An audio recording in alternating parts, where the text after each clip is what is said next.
Konsep ilmu ekonomi. Halo anak-anak semua, salam sejahtera bagi kita semua. Semoga anak-anak dalam keadaan baik-baik, dalam keadaan sehat selalu.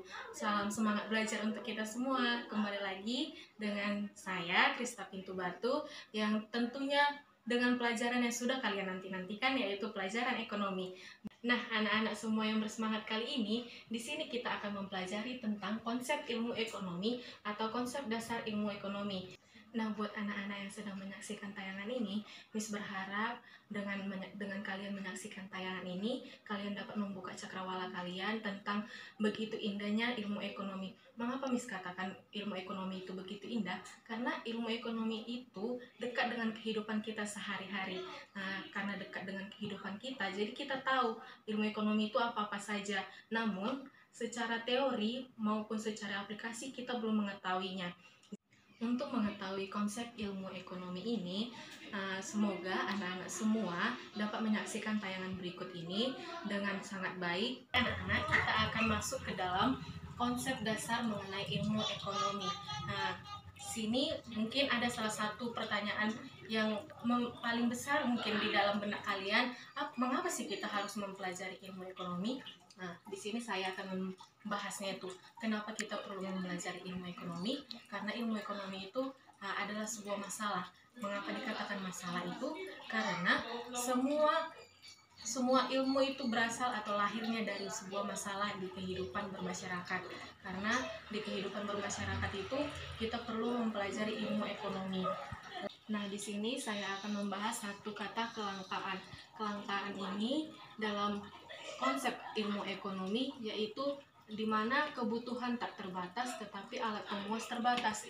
Dalam artinya itu bisa kita ketahui dalam penyebab kebutuhan tak terbatas alat pemuas terbatas ini seperti dia membakar hutan untuk membuat lahan industrinya, karena kebutuhan tak terbatas alat pemuasnya terbatas, dia memiliki menjadi sebuah pilihan. Oleh karena itu, dua pilihan ini, kebutuhan tak terbatas tetapi alat pemuasnya terbatas, menghadapkan manusia dengan pilihan, di mana pilihannya ini meskipun alat pemuasnya terbatas tetapi kebutuhan manusia tak terbatas. Jadi manusia itu harus memilih yang mana harus dipilihnya, kebutuhan tak terbatas atau alat pemuas terbatas. Jadi di dalam kelangkaan ini kita harus dihadapkan dengan pilihan.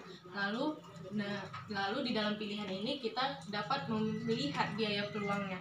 Tapi di dalam materi kita ini saya akan membahasnya itu sampai di pilihan ini saja. Di biaya peluangnya nanti kita akan membahasnya di dalam mata pelajaran berikutnya. Kali ini kita akan fokuskan ke dalam jenis-jenis kebutuhan. Jenis-jenis kebutuhan itu ada 5. Yang pertama itu intensitas, sifat, waktu pemenuhan, subjek, dan sumber. Jadi kita pertama itu membahas kebutuhan intensitas. Kebutuhan intensitas itu ada 3, yaitu kebutuhan intensitas primer, kebutuhan sekunder, dan tersier. Kebutuhan primer ini adalah kebutuhan yang harus dan wajib dipenuhi oleh manusia. Seperti contohnya itu saya sering mensingkatnya dengan SPP. SPP itu bukan berarti uang sekolah, tahu. SPP itu adalah sangan, pangan, papan. Yang termasuk sangan, pangan, dan papan itu adalah makanan, pakaian, dan tempat tinggal. Dan yang kedua itu kebutuhan sekunder. Kebutuhan sekunder itu adalah apabila kebutuhan primer sudah terpenuhi, maka kita perlu juga memenuhi kebutuhan sekunder. Kebutuhan sekunder ini tadi kan kita sudah memiliki pakaian, makanan, dan tempat tinggal. Boleh dong kita memiliki perabotan TV untuk mengisi tempat tinggal kita itu. Lalu yang ketiga ada kebutuhan tersier. Kebutuhan tersier ini sifatnya itu tidak harus terpenuhi, tapi tersier ini apabila kebutuhan primer dan sekunder telah terpenuhi atau di atas rata-rata, kita bisa memilikinya. Seperti kemewahan, ke tersier ini bisa kita sebut dengan kemewahan, yang dalam arti kita bisa memiliki misalnya villa, hotel, mobil apabila kebutuhan primer dan sekunder kita ini memang sangat-sangat terpenuhi. Karena ada beberapa orang yang tidak cukup untuk memenuhi kebutuhan tersier, jadi dia hanya memiliki kebutuhan primer dan sekunder saja. Lalu kita lanjut dengan kebutuhan menurut sifatnya. Menurut sifatnya itu ada jasmani dan rohani. Anak-anak sekalian tentu tahu, kita sering mendengar jasmani rohani gitu kan. Jasmani itu sifatnya itu ke badania, ke makanan, ke dalam diri kita sendiri. Seperti kita ke makanan, pakaian, begitu. Lalu kebutuhan rohaninya ini bersifat ke jiwa, kejiwaan kita. Kita membutuhkan rekreasi. Rekreasi dalam arti kita bukan badan kita aja yang perlu dipenuhi, rohani kita juga perlu dipenuhi dengan membuat rekreasi atau kita berjalan-jalan tak kemana. Selanjutnya itu kebutuhan menurut waktu pemenuhan. Anak-anak pasti tahu tentang waktu itu. Waktu itu bisa kita miliki ada 3.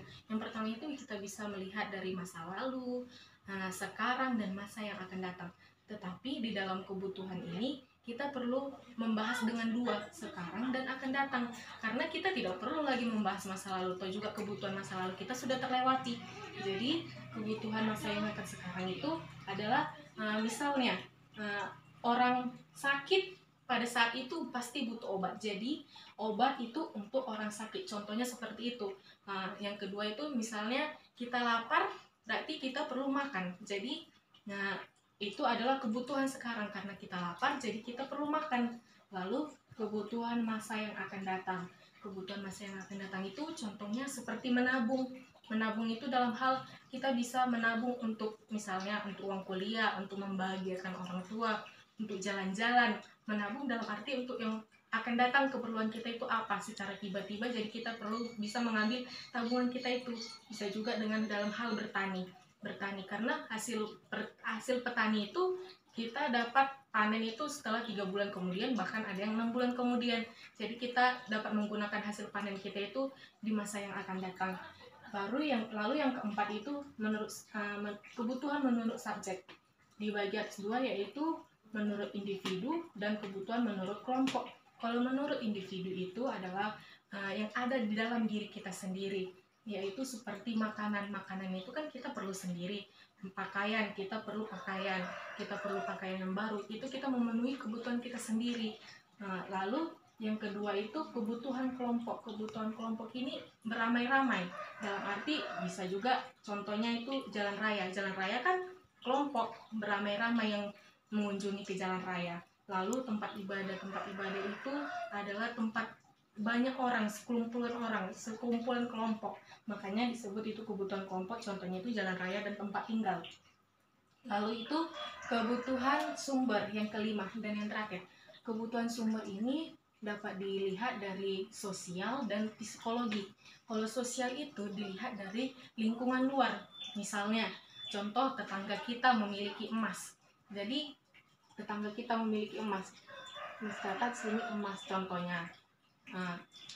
Tetangga kita memiliki emas, jadi rasa ingin kita memiliki emas itu ada karena kita terpengaruh dari tetangga kita. Bisa juga misalnya dari kerabat kita yang baik jadi jahat, bisa juga lah kayak gitu. Itu misalnya suatu sifat. Kalau misalnya kebutuhan uang kawan kita itu banyak, jadi kita pengen uang kita banyak juga. Lalu kebutuhan psikologi itu biasanya kebutuhan di dalam diri kita sendiri. Contohnya itu kasih sayang. Anak-anak sekalian pasti tahu kasih sayang itu apa. Kasih sayang ini bisa berasal dari sahabat, teman, baru orang tua, dari keluarga, dari orang-orang spesial yang ada di dalam diri kita. Itulah yang termasuk dalam kasih sayang. Oke, kesimpulannya dari pelajaran kita hari ini yaitu bisa kita lihat dari bagian ini, ilmu ekonomi itu terdapat 3 konsep. Yang pertama itu kelangkaan. Kelangkaan ini terbagi atas 2, yaitu kebutuhan tak terbatas dan alat pemuas. Yang kedua itu pilihan. Yang ketiga ini biaya peluang, tetapi kita tidak menjelaskan di sini tentang biaya peluang karena kita akan menjelaskannya di minggu depannya. Lalu di dalam ilmu ekonomi ini terdapat kata kelangkaan. Kelangkaan ini memenuhi kebutuhan manusia. Kebutuhan itu ada berbagai macamnya. Ada 5. Yang pertama itu intensitas. Intensitas ini dibagi menjadi primer, sekunder, dan tersier. Dan yang kedua itu menurut sifatnya, yaitu kebutuhan jasmani, rohani. Dan yang ketiga waktu pemenuhan yang sekarang dan yang akan datang. Lalu yang keempat itu kebutuhan menurut subjeknya, yang dibagi menjadi dua, yaitu individu dan kelompok. Dan yang terakhir kebutuhan menurut sumbernya, yang dibagi menjadi dua juga, yaitu kebutuhan sosial dan kebutuhan psikologis. Selanjutnya kita akan membahas materi tentang jenis-jenis alat pemuas. Maka dengan itu anak-anak jangan lupa mengerjakan kuis ini terlebih dahulu ya. Oke, sekian dari hasil materi ini. Semoga anak-anak semua yang menyaksikan ini dapat bermanfaat, dapat mencerna semua tentang konsep ilmu ekonomi ini dan menjadi bermanfaat bagi semuanya. Terima kasih.